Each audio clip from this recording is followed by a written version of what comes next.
This is your host, Morgan Faith Harrell. Welcome to another episode of Peach Ties. We are here for an amazing guest. Not only is he an amazing actor, but just a kind human being. He plays Otis in the new Superman movie that has grossed over $500 million in the box office. He's an award-winning filmmaker, director, producer, and just a phenomenal human being. Please welcome to my guest, Terence Rosemore. Hello, how are you doing today? Morgan, it's a pleasure to be here and an honor. Oh, wow. First of all, you said a really great quote, even on bad days, every day is like your birthday. Tell me about that. Just waking up every day, seeing the sun, hearing the birds. There's a lot of crazy stuff going on in the world. There's a lot to complain about. There's a lot of people in a dark space. And, I get that too, looking at things, how people are treated or whatever. But then, I really think that it can always be worse.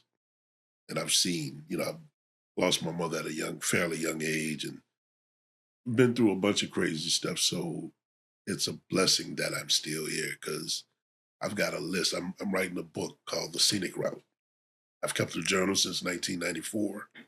There's over 700 pages. And I've got a list of the times when I almost could have not been here or been seriously injured and not be able to, function. And as boys, particularly and young men, we're always doing crazy, jumping off, just doing stupid stuff, for lack of a better word. And when we survive it, we like, ooh, I could have, and we just swipe it. But I was forced a couple of years ago had a close call in something. And then I thought about it, as a black man, how many close calls have I had? So then I called like 5 friends of mine. And I asked them, I said, have you ever felt that your life or your lifestyle was in danger? 2 of the 5 said, yeah, they'd had incidents. 3 said no. Within a week, 2 of the 3 called me back and said, oh, yeah. And so my thing was like, people don't know how it is to walk in our shoes. Now, what I wasn't thinking about at the time, but now you're a young black woman. So you've got a totally different set of circumstances that you're dealing with. And I haven't walked in your shoes.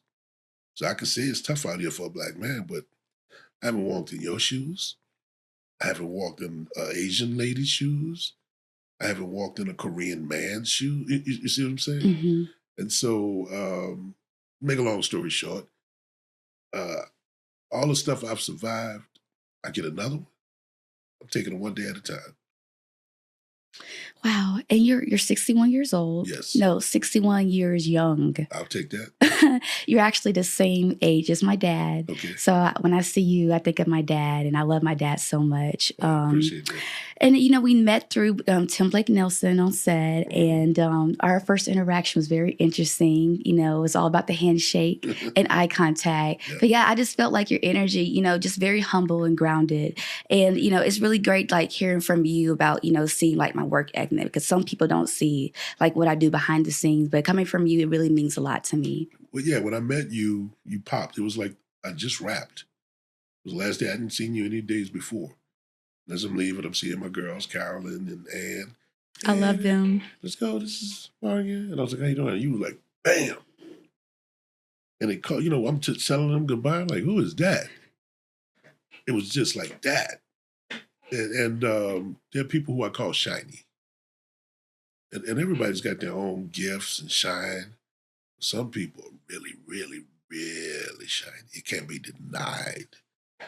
And that was the kind of energy you had. And it's the kind of energy I had. But I think we don't think of it in those terms. Mm-hmm. And navigating, you're just doing you. And a lot of it probably has to do with how you were raised, your values and your morals. And you take that for granted because that's the standard is the standard. Mm-hmm. But when other people like, oh. And so, yeah. Wow. And I think the first thing you asked me was like, how he worked on Marvel before? And I said, not yet. Not yet. Right. Because you seem familiar. Mm-hmm. I was like, did I? Because, it's like, it's 100 crew people and one me. Mm-hmm. And people go, hey, Terrence, I've worked with him before. You just seem familiar. And I think that's another thing, trait about shiny people. They seem familiar to you. Like you know them or you've met them before. Because they instantly, usually people that you feel comfortable around. instantly. And so that's the effect I have. I was like, wait a minute. What? No, okay. You're one of them. Okay. You're an eagle. Wow. And speaking like soaring high like an eagle, so Superman has not dropped yet. So you were going to the premiere. So like going back to like just Otis, like how does it feel to play Otis as a Black man? Because Otis came back like years and years So you're ago. familiar with the Yes, original sir. Otis. So now it has evolved to now 2025. Like how does it feel to not to only be in the Marvel world, but now you're in the DC universe? That's amazing. Well, it's a blessing just to be working, especially with what's going on now, where work Mm-hmm. has kind of declined, and being a part of James Gunn's repertory. Um, but when James first told me that I was playing it, it didn't register at first. I was testing Supergirls and Pa Kent's. DC and Marvel would usually hire me to do screen tests for the main actors when they've got like the down to the finals. So we're doing Supergirls and Pa Kent's. And then in between setup, James just casually walks past me. I'd already known that I was going to be in Superman. I didn't know what. I never asked. I was like, you know how it is in production. They'll give you information that's needed. And so my thing is the way you keep getting invited is not to be, hey, so when do you know? Just Mm-hmm. let it. It's going to do what it's going to do. So he just casually walks by me and says, "Oh, you're playing Otis," and he just skits off like he's telling me we're having fish for lunch. And so I'm like, Otis, what's that from? And I said, Otis. I'm playing Otis? And so I got, go nothing else is said. The beautiful thing about James is that I stayed away from the noise before the movie opened Mm-hmm. because there's some people that had opinions about casting and diversity and, DEI and all that kind of stuff. As a matter of fact, the only time I did participate, somebody was like, they should just hire, they were talking about my character, they should just hire the best person. And I responded, they did. And case shut. But one of the most amazing things for me was James never told me, hey, this is a different Otis. He never told me how to play it. He left it up to me. And that's how usually he does it. Now, they'll give you clues. I'm the head of tech. So I built a background behind my Otis. Mm-hmm. And there's phases. So let's say you book your first big role and you're going to be playing against Idris and Denzel. So your first thing is like, oh my God, I'll be with Denzel and Idris. Yes. You hyperventilate. And then you're like, I got to do the work. Mm-hmm. Because all of that'll be naught if I'm not ready. So from that point, after you give yourself time to celebrate and tell whoever you can tell, Mama, I did it. And y'all do that for 24 hours, 12 hours. And then you get to work.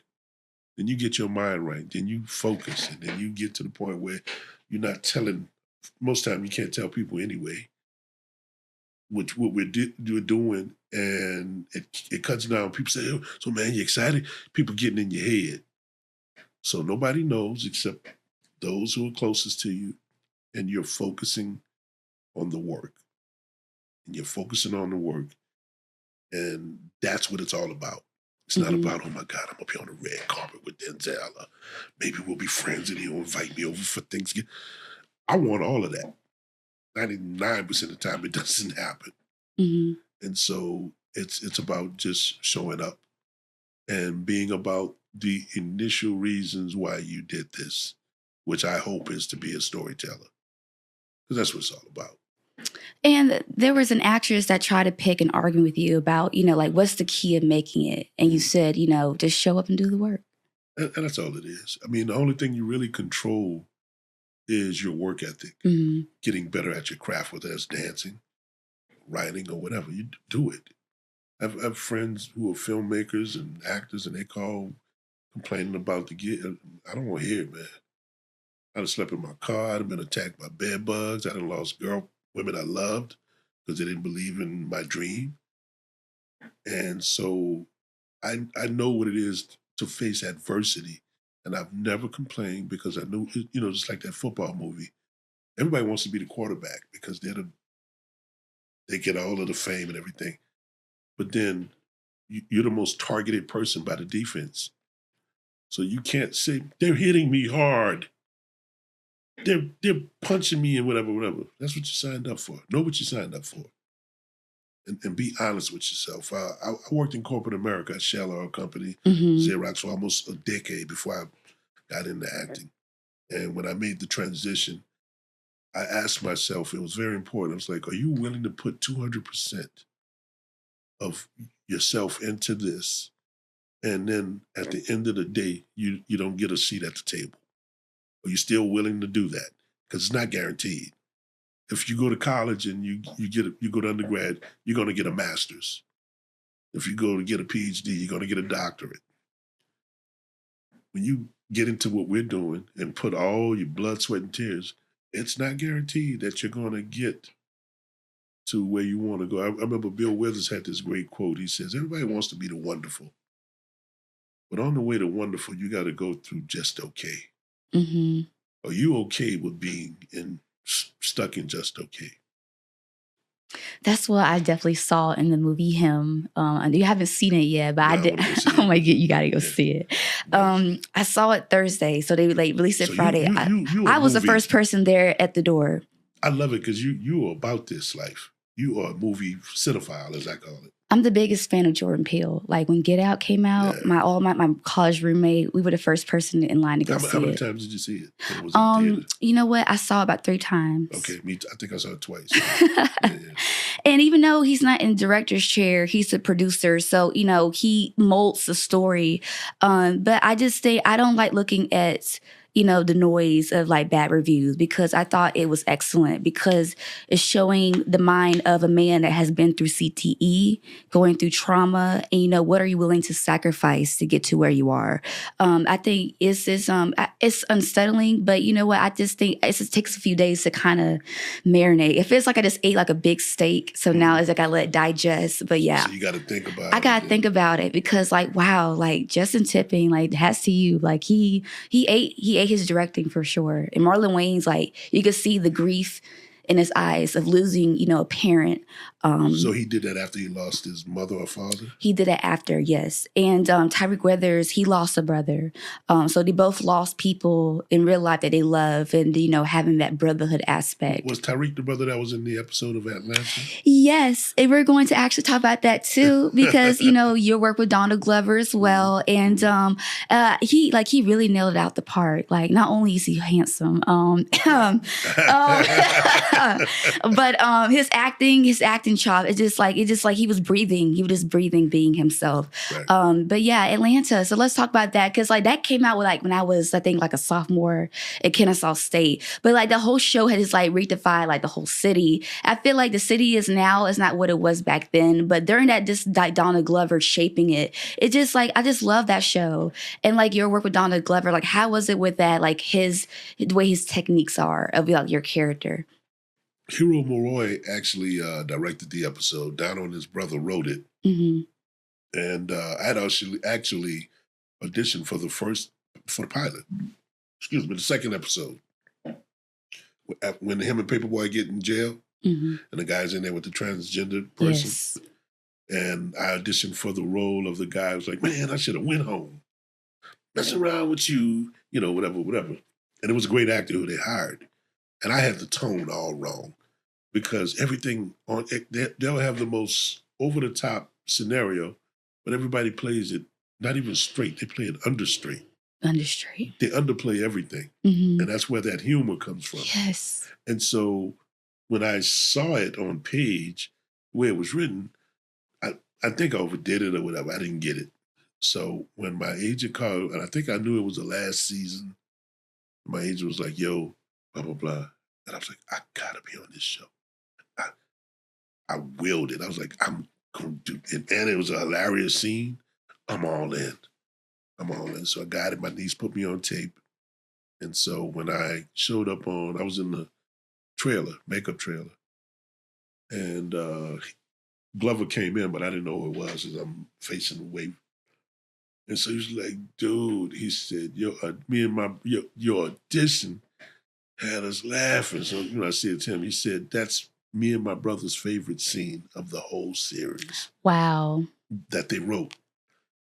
And all I can say is, y'all niggas crazy. I didn't want to say, too much. So myself, him, and Lakeith, we do it, and Miro. And the thing that kept telling myself is don't fanboy. Because Atlanta is my favorite TV show of all time. Nice. Of 61 years of my, probably can go back to 5 years old and remembering whatever. And so we were talking, and before we were in between setups, and so they were like, I said, man, I actually auditioned for you guys in the first season. What'd you do? And I told them, and they said, okay. I said, yeah, I was told off on tone. Then I fanboy. I said, this is my all-time favorite show. I said I wasn't going to do this, and they just laughed. And Donald and Lakeith both, they were locked in. And that's how it is. When you're working with people of that stature, that's the reason why they're there. It was business. It was work. It was like we're going to do brain surgery. So nobody's hee-heeing and ha-haing. Everybody's focused on how I'm going to solve this puzzle. And those guys, I think, it appears that they're not trying to repeat themselves. Mm-hmm. I was trying to do a fresh take on their own characters while still keeping the arc of their characters consistent, if that makes sense. And it's the same thing with me. If I might get 3 takes, it's going to be the same but different each one. So if I got to say yes, sir, I'm going to say yes, sir, 3 different ways to give you choices in the editing room. Because as a director, if I say yes, sir, yes, sir, yes, sir, it's the same. Mm-hmm. Unless that's what specifically you ask for and that's what you want. But if you're giving me the freedom, yes, sir. Yes, sir. Yes, sir. And that's kind of like how Otis started from like a self-tape. You had like I think a 2-liner, there he is, get him. And you had to do it different ways. Well, that was actually a Guardians of the Galaxy Volume 2. Okay. But it said, do it 3 times. 3 different ways. There he is, get him. So I did that.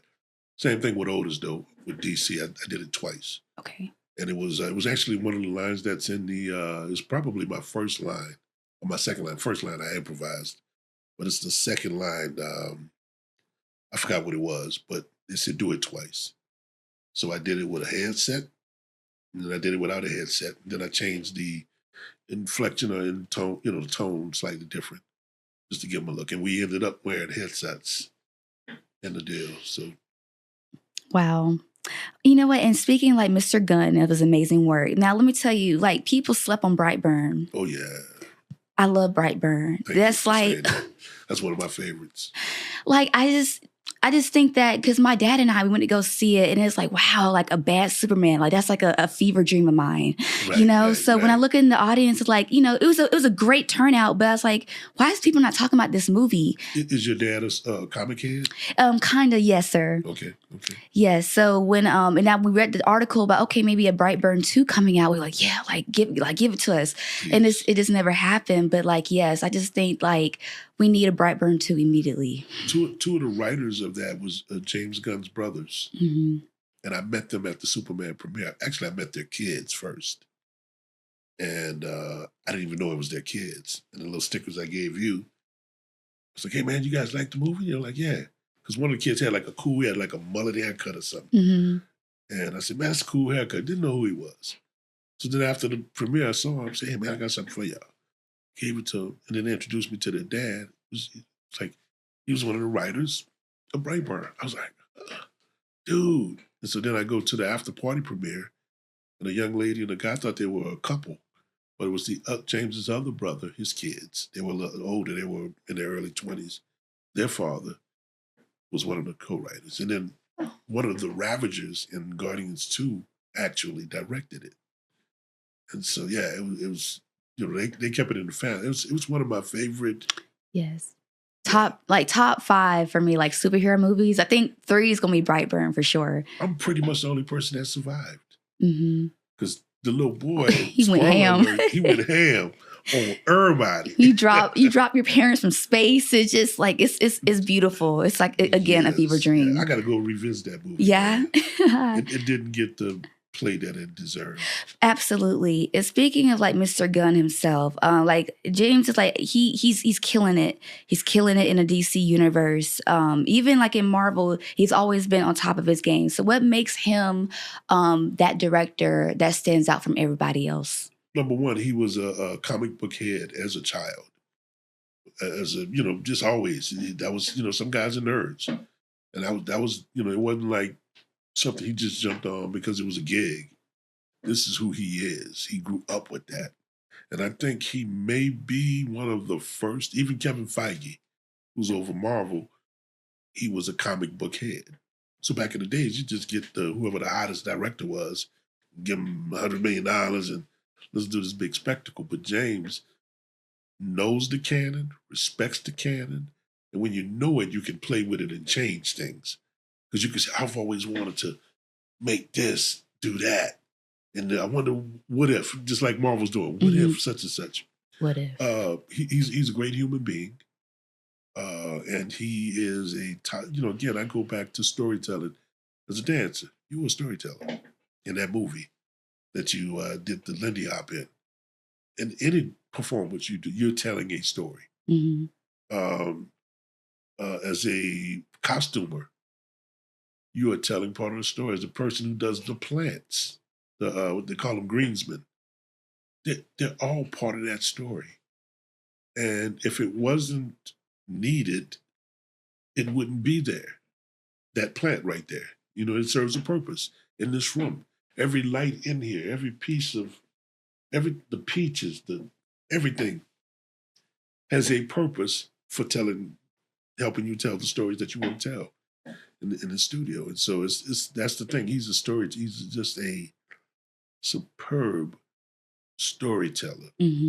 That's the only thing I can come. He's a great guy as a person, and I think that empathy too for people. Because if you notice, a lot of his stuff has to do with underdogs. The Guardians, they were all thrown away. Yes.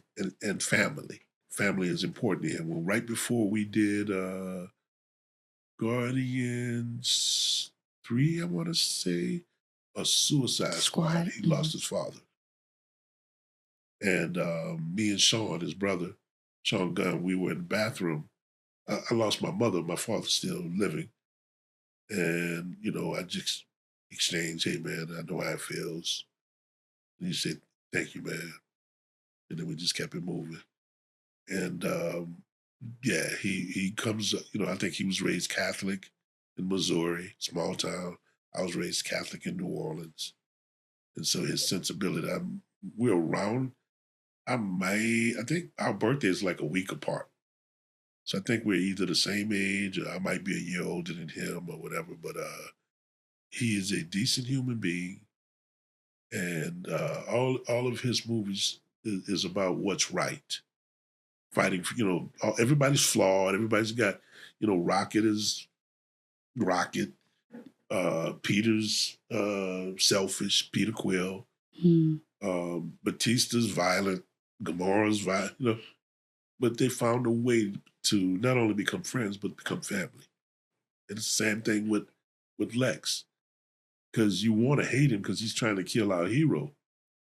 But he makes some compelling arguments about why he wants to kill Superman. Whether you agree with him or not. What do you think? Man, when he did his monologue about envy, about how it consumes him, like you felt that. Yes. He hates that man.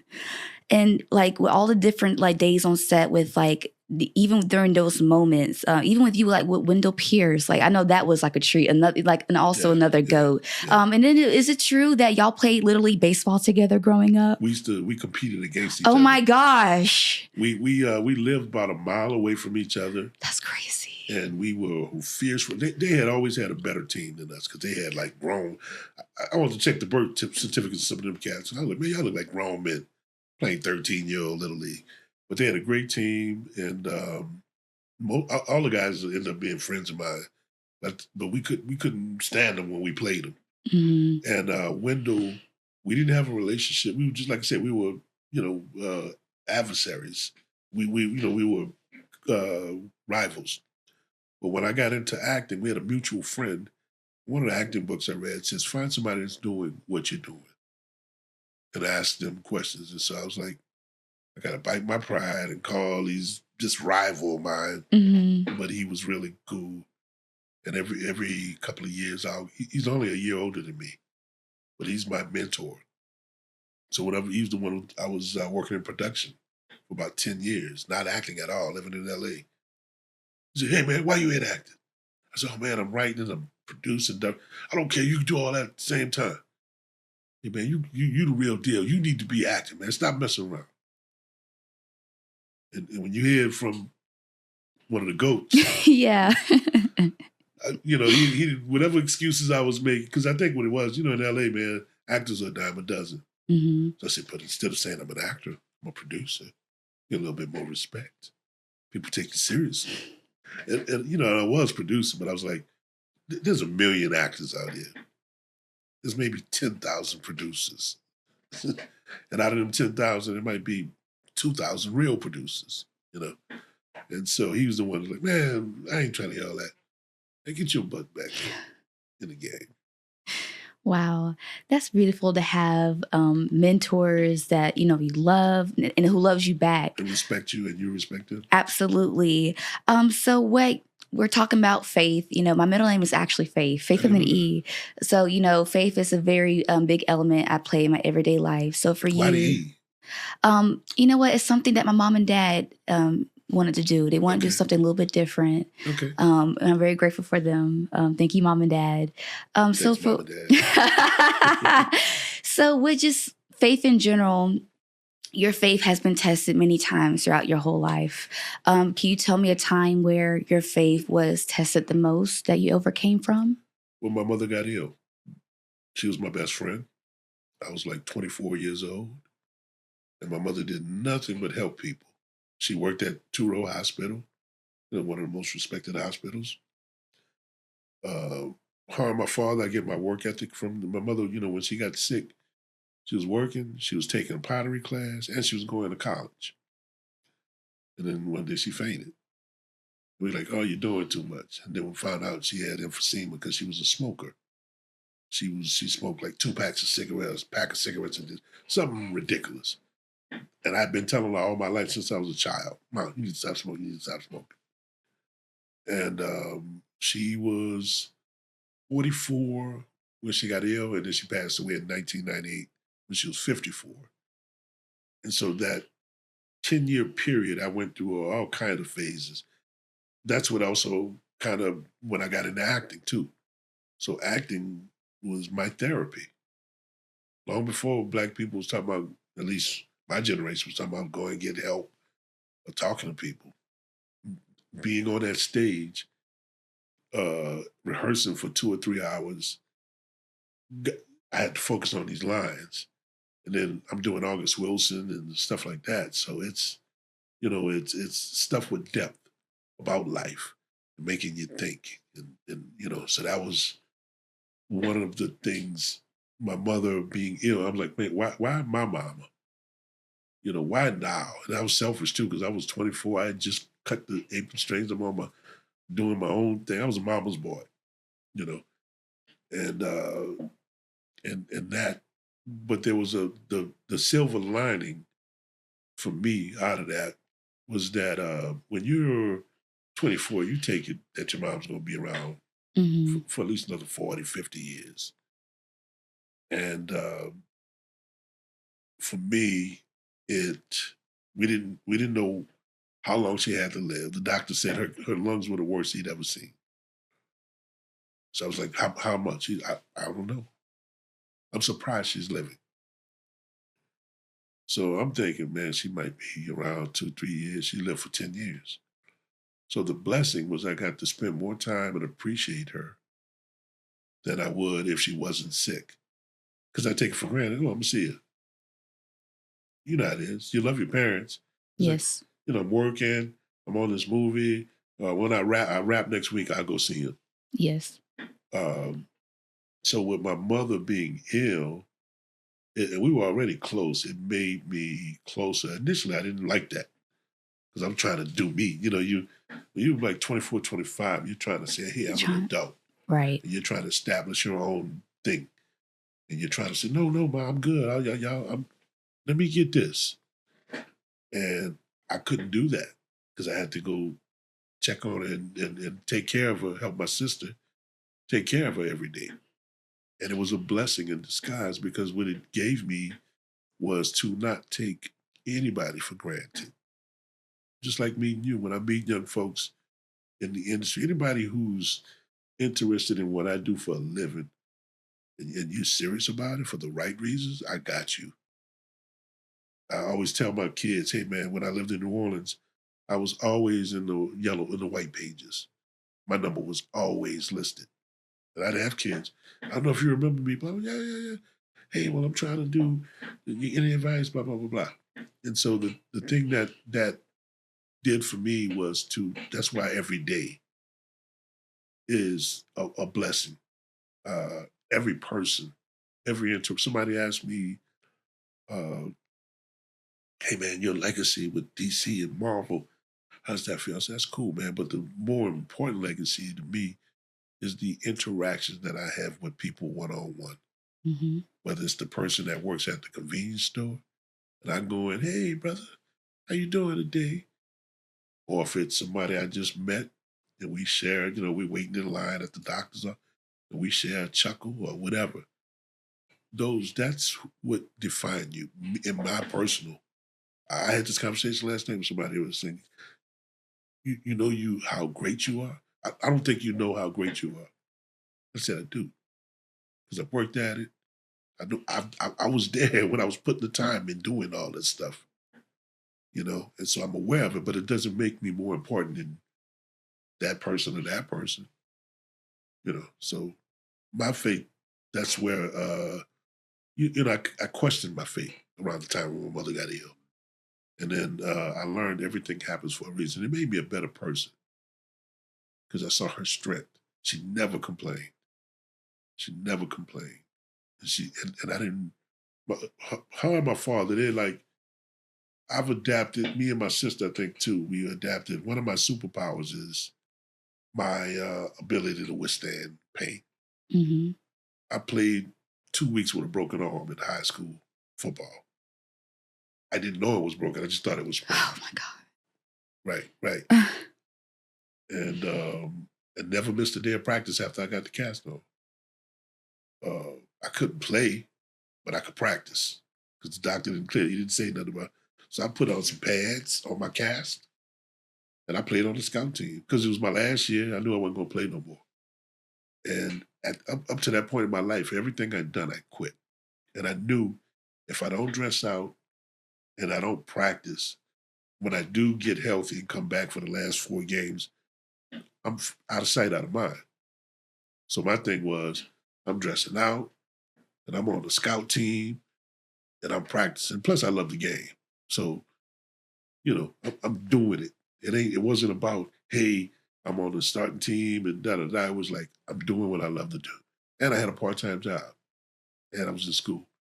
And it was, physically and mentally, it was one of the, other than my mother being ill, it was one of the most difficult things at that time of my life. And every time I got to something like that, I would quit. I'd quit football teams, I'd quit band, I quit jobs. I was like, man, it's too early to be getting up there, or whatever. And so I remember sitting at the lunch table. I said, "What, you gonna quit again?" And I was just physically. Have you ever been like in school, or you just physically and mentally depleted? Yes. I think it's when I contemplated quitting dance. I was 17 years old. I did want to continue my education, go to college, and I was around a very close person in my life that I really did care about. And I told him, I said, I think I want to go to this college. I'm auditioning for their dance program. I think I can get a scholarship, and I want to major in dance. And he laughed at me, and he said, "No, I don't. Yeah, to be honest, you're not gonna make any money in that." And it literally broke my heart. Right. So then I thought about it. I said, you know what? And then God told me, I'm going to tell you the truth. The good news is you're going to make it. The bad news is it's going to be a lot of people who's not going to believe in you. So you're going to have to make a choice. You're going to put 200% into dance, or we're not going to do this at all. So I went to audition. I got in, got my scholarship, and I ended up becoming the person I am today. And I'm glad I didn't listen to the naysayers. Because you took your route. Yes, sir. The same thing with me, man. People was like, acting, especially before tax credits, like, man, the computers, they got to work at the post office, people that are close to you. And they're not being mean. They're just trying to be practical. You know what I call people that are not in our business? Civilians. Civilians. Yeah, they're civilians. It takes a special kind of person to go major in dance. It takes a special kind of person to leave corporate America and say, I'm going to be an actor. And there's no industry. When I said this, it was 1989. There was no tax credits. It wasn't Hollywood South. And I was I lived in New Orleans for 10 years, mostly because of my mother being there for her. She passed away in 98. I moved to California in 2001. I didn't even want to go there, because I was like, I'm going to create my own scene. And I did. I had a production company that was doing sketch comedy. I had a band, they got tired. I was the broke Tyler Perry because I was a journalism major. So I knew how to get free advertisement. So anything I did, I could finagle some attention to it. And I was just breaking even because I paid everybody. I was probably paying them too much because I was trying to be fair. Right. And build my reputation. I just, the way my family I was raised, build from good, not, and when I think about it, I was like, man, I could have paid them half of what I paid them and they'd still been happy or whatever. But it's the reason why I'm who I am today. Because people will defend you when you're not in their presence, when you're good. You know what I'm saying? Mm-hmm. Do you think people do that about our president when he's not around? That's a good question. The people that are loyal to him, in front of him, they're like, oh yeah, she's the greatest, da, da, da, da. But behind the scenes. Yeah, there are people who, from his last administration, like, oh my God, And so that's when you're a good person, when you don't have to be there. Right. People will speak highly of you, not because they want the job, but because this is who you've exhibited yourself to these people. So that's a good definition of like faith, because I feel as if with any human being, as long as someone doesn't quit, you're never a failure. And I think when Superman had that speech before Lex was arrested, he defined what being a human is tripping up and fail and still walking and flying. So definitely, why do you think people should go see this new Superman movie?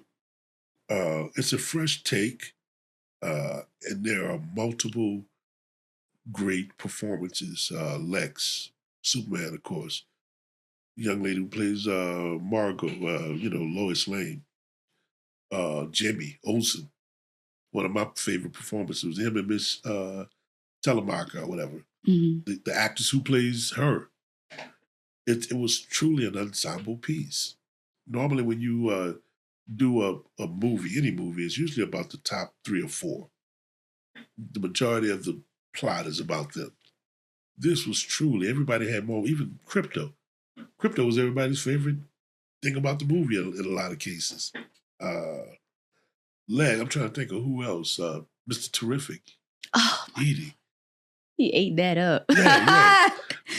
Green, Nathan Fillion who played the Green Lantern. Everybody had their moments. And it was spread out amongst all of us. It was almost, did you ever play sports growing up? Besides dance, a little bit of tennis.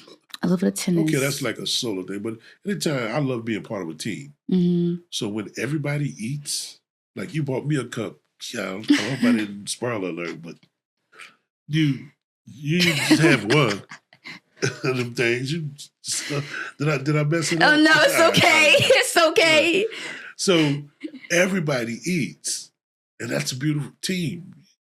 So that's what I love about it, as opposed to well, Superman and this person got all the play, and all of us are just kind of sitting around. No, everybody had an opportunity. Even people had one line, two lines, man. Was getting it. I had a friend call me, "Hey, man, I saw you on Superman last night. I love you. I didn't care for the movie." And I said, "Hey, bro, thank you. I appreciate it." Bye-bye. I kept it moving. I didn't ask him why. I didn't get it. No, if you ain't got nothing nice to say, don't say Don't anything at else. all. But this person's a very honest person. Yeah. And I expect nothing less from him. And so I just kept it moving. Hey, bro, I appreciate that. I didn't even play with him.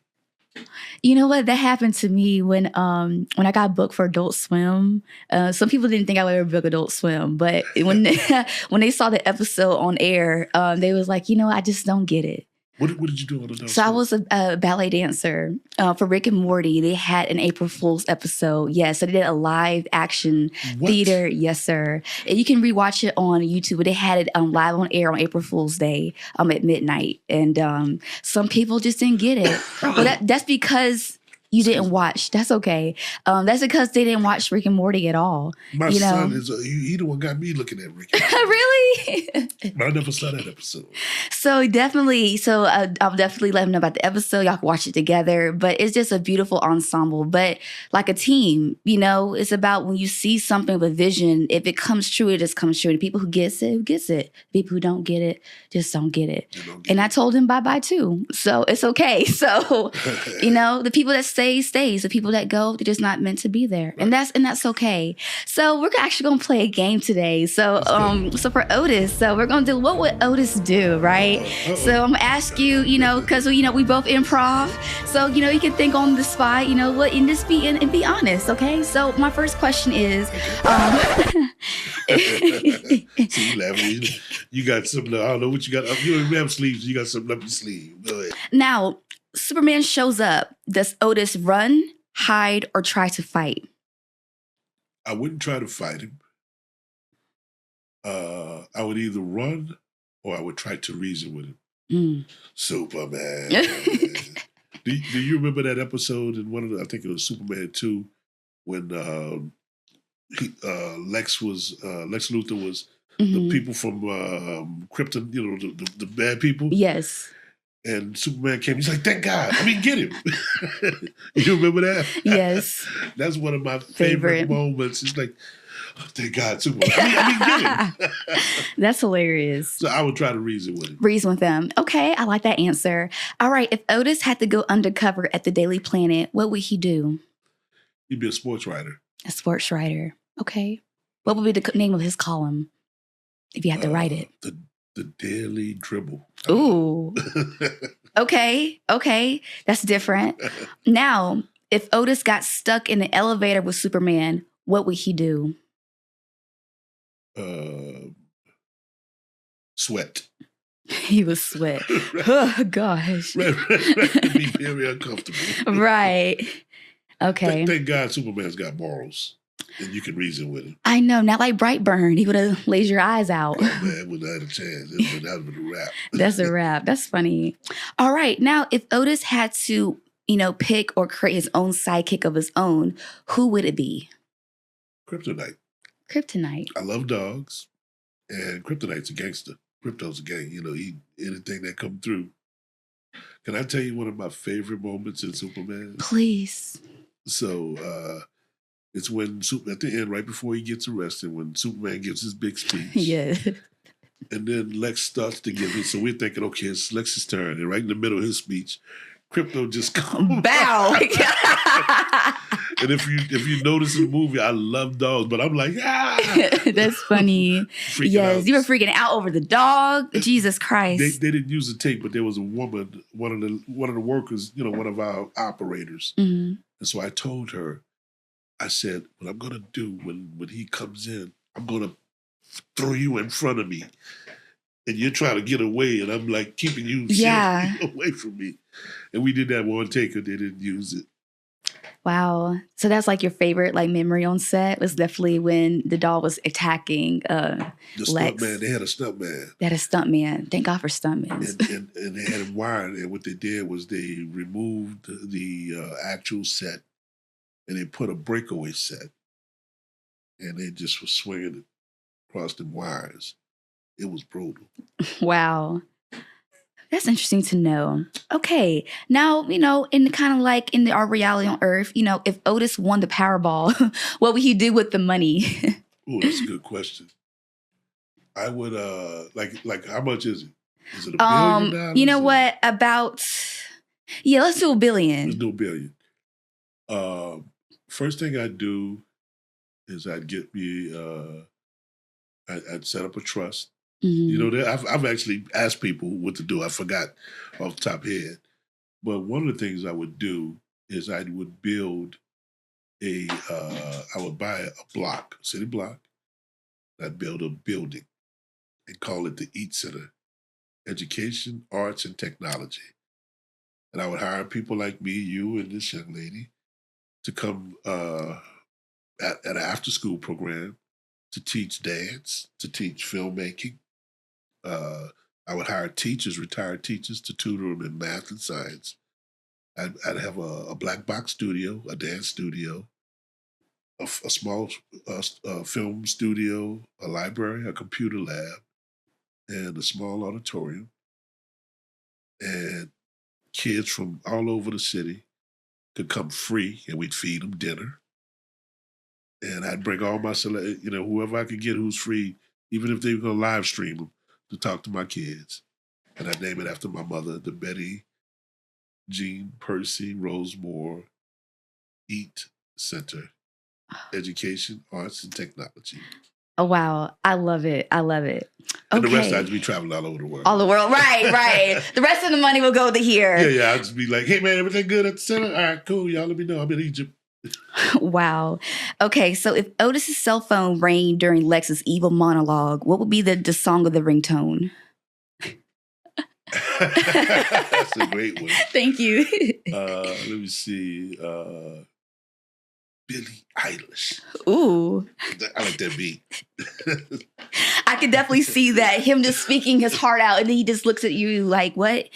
Okay, that's definitely a take. That would be funny. Either that or Doechii. Oh, Doja Cat? No, Doechii. Oh, Doechii. Okay, I love Doja Cat. I love Doechii too. The Yes. Nile is a river or something. Yeah, the Nile is a river. Yes, all her music is fire. I like that. Okay, and then you know what? 2 more questions. If Otis was the boss at LexCorp while Lex is in prison, what are his plans for the company? Keep things afloat, because if something slips, Mm-hmm. I'm going to end up in that nowhere place in prison with Morpho and all them other people in the big old glass things in that ridge and time. Wow. But it would be the standard is the standard. The standard's the standard. Yeah, because when the teacher, when you had substitute teachers, a real person ain't there. Everybody want to act a fool. Everybody want to do things they normally don't do. Right. I would have to put my goon hand on and say, no, look, hey. That's funny. And now for our last question, if Otis suddenly had Superman's powers for a day, what would he do? Ooh, what would I do? I would fly as many places around the world to go hang out and chill that I could. Wow. I'd go to a beach in the Bahamas. I'd go to Paris. I'd go to Lobby, all over the place. Wow, that's beautiful. And you know what? For being an amazing guest today, I really appreciate your time, because you are awesome. And you just amazing human being all around. And you know what? Even on bad days, every day is still our birthdays. And of course, you could take the peach. You could take it home. Thank you so much for the comment. And thank you so much for the pop figure. I appreciate you so much. And also, I love to give people gifts. So here is yours. See how you like it. Thank you so Halloween much. is coming up. Spooky season at LexCorp. So we got to make sure Otis is nice. Yes. And they got stuff inside. Yes, sir. Oh, man, I love M&M's. So when you're fighting evil, you got something to munch on.